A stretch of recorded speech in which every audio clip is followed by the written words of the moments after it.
You mentioned that you thought that Pierre Trudeau's decriminalization of homosexuality and his statements about government not having any business in the bedrooms of the nation, that you felt it had triggered the Stonewall riots. I'm not sure about the timing of that, but why do you think that might have had an impact there? Trudeau made the comment that the state has no place in the bedrooms of the people. And he made that about 2 months before the Stonewall riots.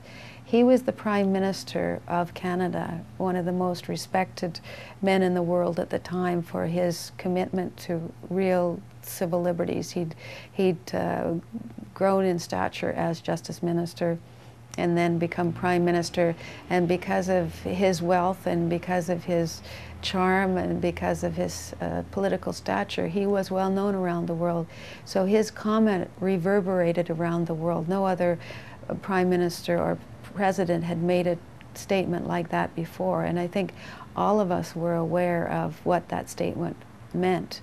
So I'm quite sure that it was part of the releasing of the avalanche of desire for freedom that led to the Stonewall Rebellion. He was certainly well known around the world, and his words would have had serious implications for people all over the world who were desperately looking for someone to acknowledge their rights to human dignity and civil liberties. I think that we have to acknowledge in the United States and in Canada some of the early Communist Party's members who fought for gay liberation.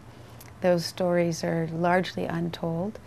And then the queens and the people who had to be terribly closeted and had their secret places to meet, and they really suffered the brunt. I've been part of many discussions with many people who talked about the fact that they were put in a mental institution or put in jail, or I remember going with Mayor Larry Campbell down to meet with the prostitutes, and some of the transgendered and drag queens talked about how the police used to take them and throw them off the Burrard Bridge.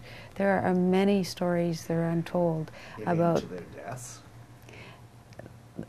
That's what they were inferring by that statement. Wow. I mean, there are stories that yet to be told at how much hatred and fear and loathing were experienced and continue to be experienced by the queer community around the world today. And these stories need to be told. It's a tragic history.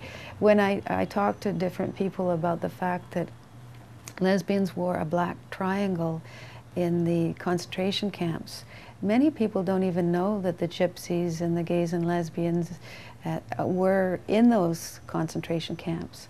And then someone said to me, well, people in mental institutions were put in those camps. And I said, well, did you know that people in those mental institutions were women who divorced their husbands, or women who stood up to their husbands, or gays who came out? We have to realize that mental institutions have been used for a long time to incarcerate people who behave differently than the heterosexual white Christian norm. One of the first strong gay lesbian liberation movements took place in Germany after the First World War, and when the Nazis started to take power, and of course... Germany was in an interesting place. The labor movement was very strong, the women's movement was strong, there was a queer movement at that time. There were a lot of very wonderful things happening at that time, and that's why Hitler was forced to call his first party the National Socialist Party. And by calling it that, he drew in the progressive forces in Germany at that time and then co-opted them into his agenda. And obviously we know in Vancouver that the 1936 Olympics were the Olympics where Hitler used the torch to make it seem like his was the Aryan race was the race to emulate. And I have just discovered that the IOC has the rights to all of Leni Riefenstahl's works, and the exhibition that's on at the Jewish Community Center right now that will run during the Olympics has some of her footage of the first torch runner running down the steps. and with the swastikas on either side of this person. And the VANOC had that part of that clip on their website until we drew attention to it, and then they removed it. That it wasn't just simply a state that went really right-wing quickly. It was a long process of co-optation of a time that was changing, and people were could have gone in a number of directions. And now we have the leader of the IOC who is violating Canada's Charter of Rights and Freedoms by not allowing women ski jumpers to jump. I anticipate and hope that there will be demonstrations on that basis, and actually my hope had been that that the Supreme Court would have said, you know, you either cancel the men's event or you let the women jump as well. Yeah, yeah. Well, I'm appalled that the Canadian government would have signed an agreement that could violate our Charter of Rights and Freedoms. That was hard fought for charter, and Section 15 was fought for by the women's movement to ensure that women's equality rights were protected. So this violation, I believe, is the first, and it sets a precedent for other international events that might occur in Canada. So I think there need to be protests during the Olympics. Could you take me through the story of the Georgia Strait occupation?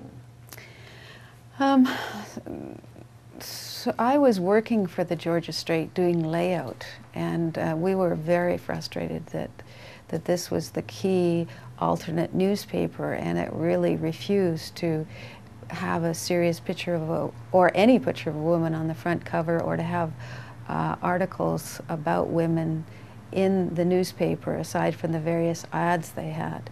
And so when I was doing layout, I would do little feminist or gay comments along beside my columns that I was laying down.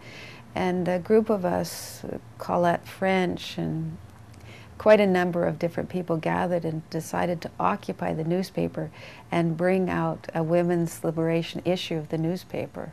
So it was a wonderful, exciting time. There was actually 2 occupations of the Georgia Strait.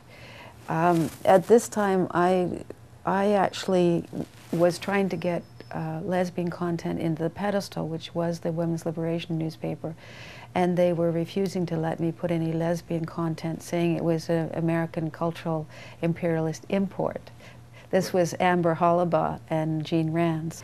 And so I was in Toronto in September '72 and met Holly DeVore, who is now Erin DeVore and Dean of Grad Studies at UVic. And I knew what I wanted to say in a newspaper, and I wanted an international newspaper that covered women's affairs around the world, and included in that obviously would be lesbian issues. And she knew how to do it because she worked at the Gorilla in Toronto. And we contemplated doing an occupation of the Gorilla, and that was not successful. So we formed a group of women who were very interested in starting a women's newspaper. And this was a group of lesbians, and we started the Other Women newspaper, which continued for a number of years, and I continued to live in Toronto for a number of years. Holly and I set up the first lesbian drop-in at the DuPont Street Women's Center. We went around the country talking about lesbian rights. And then Judith Quinlan and I started CORE, the Women's Liberation Bookmobile, travel around Ontario and BC, speaking and handing out literature on lesbian and all kinds of other women's issues. I lived in Toronto till 1964, then I lived in Japan till '66, and then I came to Vancouver from '66 to '72, and lived in Toronto from '72 to '75. And then I moved to London, England for 3 years to be around the International Wages for Housework campaign and Selma James and my lover there, Anne. And then I decided that I wanted to make Vancouver home, because after 3 years you either make a home where you are or you need to go where you want to make your roots. So I decided that Vancouver would be my home, and I moved to Vancouver in '78, and I've lived in Vancouver ever since 1978, and it's now 2010.